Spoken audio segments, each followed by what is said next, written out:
KSEBയുടെ പ്രവർത്തനം കൂടുതൽ ജനസൗഹൃദമാക്കണമെന്ന് മന്ത്രി സണ്ണി ജോസഫ്. മഴക്കാല ജാഗ്രതാ പ്രവർത്തനങ്ങൾ കൂടുതൽ കാര്യക്ഷമമാക്കണമെന്നും മന്ത്രി നിർദ്ദേശിച്ചു. കരുനാഗപ്പള്ളി മണ്ഡലത്തിൽ KSEBയ്ക്ക് സ്വന്തമായി ഓഫീസ് കെട്ടിടം, ചടയമംഗലം, ഈസ്റ്റ് കല്ലട എന്നിവിടങ്ങളിൽ സബ്സ്റ്റേഷനുകൾ, പടിഞ്ഞാറെ കല്ലടയിൽ ഇലക്ട്രിക്കൽ സെക്ഷൻ എന്നീ നിർദ്ദേശങ്ങൾ മന്ത്രി അംഗീകരിച്ചു. വൈദ്യുതി വിതരണത്തിലെ പ്രശ്നങ്ങൾ സമയബന്ധിതമായി പരിഹരിച്ച KSEBയുടെ പ്രവർത്തനം ജനസൗഹൃദമാക്കണമെന്ന് മന്ത്രി സണ്ണി ജോസഫ്. കൊല്ലം, പത്തനംതിട്ട മേഖലയിലെ KSEBയുടെ പ്രവർത്തനങ്ങൾ വിലയിരുത്താൻ കൊട്ടാരക്കര വൈദ്യുതി ഭവനിൽ ചേർന്ന പ്രത്യേക യോഗത്തിൽ അധ്യക്ഷത വഹിക്കുകയായിരുന്നു മന്ത്രി. മഴക്കാല മുന്നൊരുക്കങ്ങളുടെ ഭാഗമായി രൂപീകരിച്ച ട്രീ കട്ടിംഗ് കമ്മിറ്റികൾ കാര്യക്ഷമമാകണം. നിയോജക മണ്ഡല, പഞ്ചായത്ത്, വാർഡ് തലങ്ങളിൽ മഴക്കാല ജാഗ്രതാ പ്രവർത്തനങ്ങൾ കൂടുതൽ കാര്യക്ഷമമാക്കണം.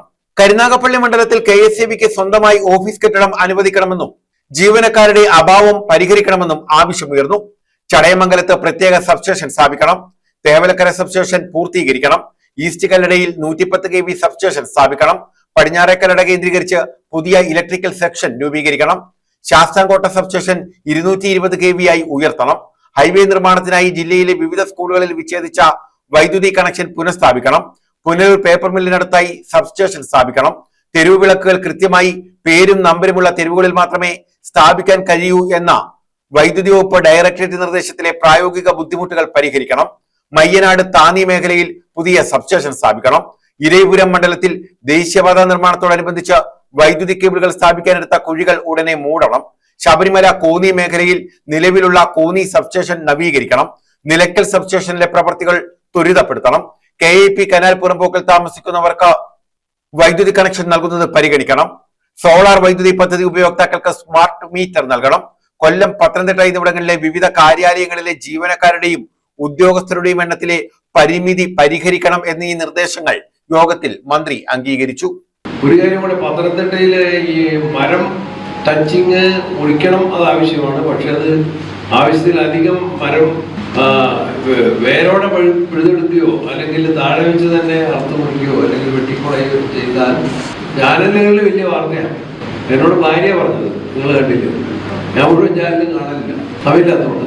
പിന്നെ അത് കണ്ടു കഴിഞ്ഞപ്പം പ്രഥമ ദൃഷ്ടിയ എന്താ പറയുക, നമ്മളെ കണ്ണുകൊണ്ട് കണ്ടു കഴിഞ്ഞാൽ അതിലൊരു എക്സസീവായിട്ട് മരം മുറിച്ചിട്ടുണ്ടെന്ന് തോന്നും. അപ്പൊ മുറിക്കുന്നതിന് മുമ്പുള്ള ചിത്രം എത്ര മരം ചാഞ്ഞ് കിടക്കുന്നുണ്ട്, ലൈനിലേക്ക് എത്രയുണ്ട്, കഴിഞ്ഞ വർഷം അപകടം ഉണ്ടായി, പൊട്ടി വീണ്ട ഒരാള് ചവിട്ടി മരിച്ചു.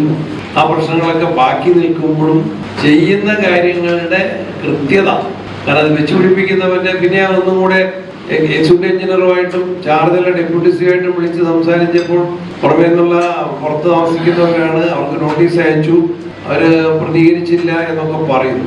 അതിനെ സംബന്ധിച്ചൊരു ക്ലാരിഫിക്കേഷൻ ആവശ്യമുണ്ട്. അതിനകത്തൊരു ബോധ്യം വരണം, ജനങ്ങൾക്ക് പരാതി ഉണ്ടാകും. ഞാൻ ജനപ്രതിനിധികളായിട്ടും കൂടെ ഒന്ന് ബന്ധപ്പെട്ട അത്തരം കാര്യങ്ങൾ, ഈ പർട്ടിക്കുലർ ഇങ്ങനത്തെ വരുന്ന തർക്കമായി വരാവുന്ന സാധ്യതയുള്ള കേസുകളിൽ മരമുറി അല്ലെങ്കിൽ ടച്ചിങ് ചില സ്ഥലത്ത് ചെയ്യുന്നില്ല. ഇന്നലെ എനിക്ക് എൻ്റെ ഫോണിൽ തിരുവനന്തപുരത്തു നിന്നുള്ള ഒരു വീഡിയോ അയച്ചു തന്നിട്ടുണ്ട്. MLA-മാരായ CR മഹേഷ്, ജ്യോതികുമാർ ചാമക്കാല, വിഷ്ണു മോഹൻ, MM നസീർ, കൊല്ലം ജില്ലാ panchayat president doctor R Lathadevi, Pathanamthitta ജില്ലാ പഞ്ചായത്ത് പ്രസിഡന്റ് ദീന മാറോയി, മന്ത്രി ഷിബു ബേബി ജോണിന്റെ പ്രതിനിധി വൈശാഖ്, C അജയപ്രസാദ് MLA-യുടെ പ്രതിനിധി G വിജയൻ, ഉല്ലാസ് കോവൂർ MLA-യുടെ പ്രതിനിധി ഗോപകുമാർ, KSEB ദക്ഷിണ മേഖല ചീഫ് എഞ്ചിനീയർ RR ബിജു, കൊല്ലം ഡെപ്യൂട്ടി ചീഫ് എഞ്ചിനീയർ സോണി തുടങ്ങിയവർ പങ്കെടുത്തു. News bureau, Kottarakkara.